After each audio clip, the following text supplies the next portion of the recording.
ফরিদপুরের ডিক্রিচর ইউনিয়নের ১.৫ কিলোমিটার জুড়ে রাতের আঁধারে শুরু হয় বালু তোলার মহোৎসব।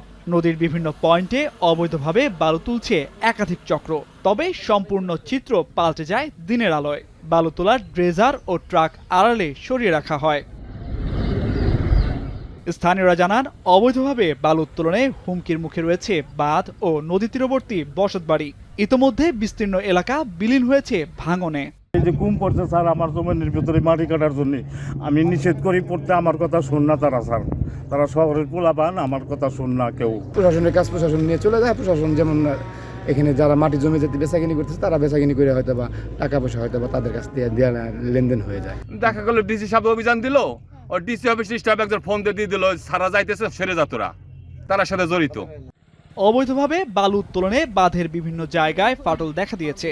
যদি দ্রুত বালু তোলার কার্যক্রম বন্ধ না হয় তাহলে বর্ষা মৌসুমে বাঁধ ধসে যাওয়ার শঙ্কা রয়েছে বলে জানান পানি উন্নয়ন বোর্ডের কর্মকর্তারা। যে ক্ষতিটা হয়ে গেছে এটা কিন্তু অপূরণীয়। এই ক্ষতি আসলে কোনোভাবেই পোষায় উঠতে পারবো না। আমাদের অনেক জায়গায় ইতিমধ্যে ব্লক সরে গেছে এবং আমরা যদি আশা করতেছি বর্ষাকালে এই ব্লকগুলো আবার ধসে যেতে পারে। আমরা প্রোটেক্টিভ মেজার আবার দেখবো, সেই ক্ষেত্রে যে আসলে আমাদের যদি কোনো রিমিডি মেজার লাগে সেগুলো আমরা ভবিষ্যতে নেব ইনশাআল্লাহ। পদ্মা নদী থেকে যারা অবৈধভাবে বালু উত্তোলন করছে তাদের বিরুদ্ধে কঠোর ব্যবস্থা নেওয়ার আশ্বাস প্রশাসনের। সবাইকে নিয়ে আমরা আজকে আসছি, দেখলাম ঘটনা সঠিক। যে শহর রক্ষা যে বাঁধ, সেই বাঁধের পাশে থেকেই অবৈধভাবে মাটি কেটে নিয়ে যাওয়া হচ্ছে। আমরা দেখি কারা কাটছে, সেটা তাদেরকে আইডেন্টিফাই করে আমরা এর বিরুদ্ধে আইনগত ব্যবস্থা নেব। জাতীয় স্বার্থ, স্থানীয় স্বার্থ, সব রকম স্বার্থ ক্ষুণ্ণ হচ্ছে।